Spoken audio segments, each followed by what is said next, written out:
किस हद तक ये मेडिकेशंस, पेन किलर्स हमारी बॉडी को अफेक्ट कर सकती हैं। But that medication that they take has serious side effects on their kidneys, their heart. Shall we say that 40 is the new 60 nowadays? कहीं ना कहीं वो फिटनेस लेवल इतना कम हो चुका है कि जो पहले ज़माने के 70 साल के लोग करते थे, आज के लोग 40 साल वालों को करने में भी दिक्कत होती है। हम नी को आइसोलेशन में ना देखें। नी इज फाइनली अ पार्ट कि हम एक्सेप्ट नहीं करना चाहते कि हमें आर्थराइटिस है। क्या सोल्यूशन आप इसका बताएंगे कि वज़न भी ज़्यादा है, मैं अभी दौड़ भी नहीं लगा सकती, लेकिन मेरे घुटनों में भी पेन है और मैं अभी सर्जरी भी नहीं करा सकती। नमस्कार दोस्तों, नी टेल्स पॉडकास्ट में आपका बहुत बहुत स्वागत है। क्या आपने अपने घर के बुज़ुर्गों को ये कहते सुना है कि अब मेरे घुटने साथ नहीं देते, या फिर आपको कुछ सीढ़ियाँ चढ़ने में अपने घुटनों में पेन फील होने लग गया है? तो आज हम ऐसे एक विषय पे बात करने वाले हैं जो लाखों लोगों को अफेक्ट करता है। आज नहीं तो कल आपके घर में पहुंच ही जाएगा, और वो है नी आर्थराइटिस।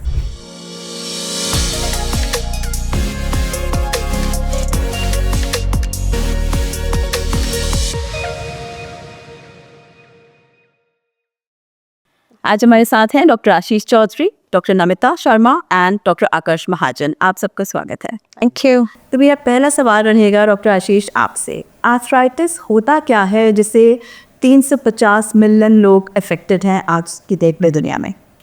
आर्थराइटिस की बात करें तो सबसे ज़्यादा जो हमारी बॉडी में जॉइंट अफेक्ट होता है वो नी जॉइंट अफेक्ट होता है आर्थराइटिस से। आर्थराइटिस में दो वर्ड्स है, एक आर्थरोस पहला वर्ड और आइटिस मीन्स इन्फ्लेमेशन।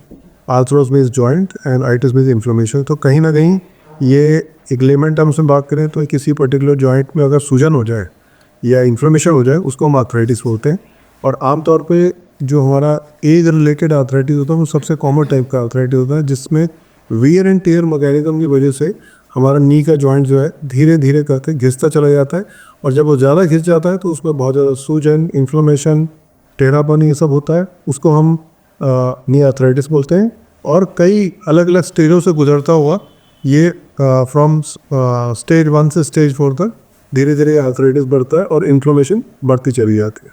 तो जैसे हमारे घर के बड़े बुजुर्ग कहते हैं कि हम पालती मार कर नहीं बैठ पाते, पूजा के लिए नीचे नहीं बैठ पाते, अब सीढ़ियाँ नहीं चढ़ पा रहे हैं, तो ये क्या सारे आर्थराइटिस के ही सिम्टम्स हो सकते हैं या और कुछ भी हो सकता है? मोस्ट ऑफ द टाइम जो ओल्ड एज में लोगों को ये बेसिक एक्टिविटीज़ करने में दिक्कत होती है वो सबसे ज़्यादा नी आर्थराइटिस की वजह से होती है। हालांकि उसमें अगर कोई पेशेंट बहुत मोटा है, ओबीज है, या उसको कोई बैक का इशू है, या उसको और कोई बोन या अदर रिलेटेड इशू है, इम्बैलेंस का इशू है, उसमें भी ये सारे प्रॉब्लम्स होते हैं। पर आमतौर पर नी आर्थराइटिस एक one of the common cause है जिसकी वजह से लोग अपना प्रेयर्स नहीं कर पाते, सीढ़ी कम चढ़ पाते हैं, धड़कड़ाहट होती है, उठने बैठने में दिक्कत होती है, आलती पालती में में दिक्कत होती है। मोस्ट कॉमनली वो नी आर्थराइटिस की वजह से ही होता है। डॉक्टर आकाश, आप ओपीडी लेते होंगे, आपके पास बहुत सारे पेशेंट्स आते होंगे, तो यूजुअली आपके पास कौन सी एज ग्रुप के पेशेंट सबसे ज़्यादा मिलते हैं? जो सबसे कॉमन एज ग्रुप होता है वो 45 प्लस एज ग्रुप है, जहाँ पे मोर इंक्लिनेशन फीमेल्स की तरफ है। शॉर्ट ओबीस फीमेल ज़्यादा परेशान है इस आर्थराइटिस के दर्द से। तो जैसे डॉक्टर आकाश ने बताया कि 45 के ऊपर हमने बहुत सारे पेशेंट्स देखे हैं जो नी पेन के प्रेजेंटेशन लेके आते हैं, बट और ये जो एज ग्रुप है ये धीरे धीरे आई वुड से कम होता चला जा रहा है। पहले आज से 10 साल 15 साल पहले बात करें तो मोस्टली ये एल्डरली एज ग्रुप में पाया जाता था, जैसे कि 65 75 प्लस एज ग्रुप में। बट जैसे जैसे हमारे लाइफस्टाइल चेंज हो रहे हैं, जैसे जैसे हमारा अमाउंट ऑफ एक्सरसाइज कम होता चला जा रहा है, जैसे जैसे हमारी सेडेंटरी लाइफस्टाइल बढ़ रहा है, ओबेसिटी बढ़ रही है, तो कहीं ना कहीं नी आर्थराइटिस का जो एज ग्रुप अफेक्शन है वो जल्दी होते चला गया है। जो मिडिल एज में भी आजकल हम देख रहे हैं इतने ख़राब घुटने लोग लेके आते हैं, जैसा ऐसा लगता है कि अगर एक्सरे को देखें तो 60-65 साल के या 70 साल के पेशेंट का है, बट उनका एक्चुअल एज क्रोनोलॉजिकल एज 45-50 से ऊपर नहीं होता। तो कहीं ना कहीं एल्डरली एज ग्रुप से अब ये एडवांस होके मिडिल एज ग्रुप में भी आ गया है। तो जो मेजर पॉपुलेशन, और वो जल्दी डॉक्टर के पास आते हैं बिकॉज वो प्रोडक्टिव एज ग्रुप में है, क्योंकि उनको काम भी करना है, ब्रेड भी अर्न करना है अपनी फैमिली के लिए। कहीं ना कहीं उस आर्थराइटिस की वजह से वो अपने रोज़मर्रा के काम पे नहीं जा पाते, ऑफिस नहीं जा पाते। पहले क्या होता था, एल्डरली एज ग्रुप के लोग होते थे, वो रिटायर्ड होते थे, घर पे ही रहते थे, ज़्यादा चलते फिरते नहीं थे, इसलिए उनका प्रेजेंटेशन भी लेट होता चला जाता। बट मिडिल एज वाले जल्दी भी आते हैं और वो कंसर्न भी होते हैं, और बिकॉज ऑफ द पेन उनका कहीं ना कहीं डेली एक्टिविटीज हैम्पर भी हो रही होती हैं. तो shall we say that 40 is the new 60 nowadays? Absolutely, I think that's the right term for defining the today's age arthritis.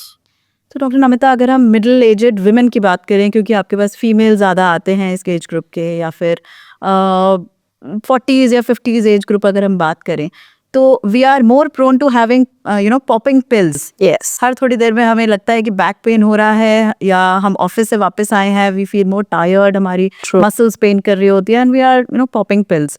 तो किस हद तक ये मेडिकेशंस, पेन किलर्स हमारी बॉडी को इफेक्ट कर सकती हैं? So Pallavi, you are so right, क्योंकि हम बात कर रहे हैं मिडिल एजड विमेन की. सो दो चीज़ें, women by the nature of their responsibilities at home have to be constantly moving. उन्हें पूरा दिन काम करना है, कभी अपने बच्चों के लिए, कभी अपने पेरेंट्स के लिए, कभी स्पाउसेस के लिए, but they constantly want to work. तो जब उन्हें लगता है थोड़ा बहुत पेन है, तो they take the easy way out, कि दवाई ली, अभी के लिए काम चल गया और हम आगे बढ़े. But that medication that they take has serious side effects on their kidneys, their heart, blood cells. Blood में कुछ cells होते हैं जिन्हें हम platelets कहते हैं. उनके function को ये पेन किलर्स, जो देखने में बहुत ही innocent से लगते हैं, मगर लॉन्ग टर्म अगर हम इनको बिना किसी रेगुलेशन के, बिना प्रिस्क्रिप्शन के अगर लेते रहें, तो it can have really serious side effects on your body.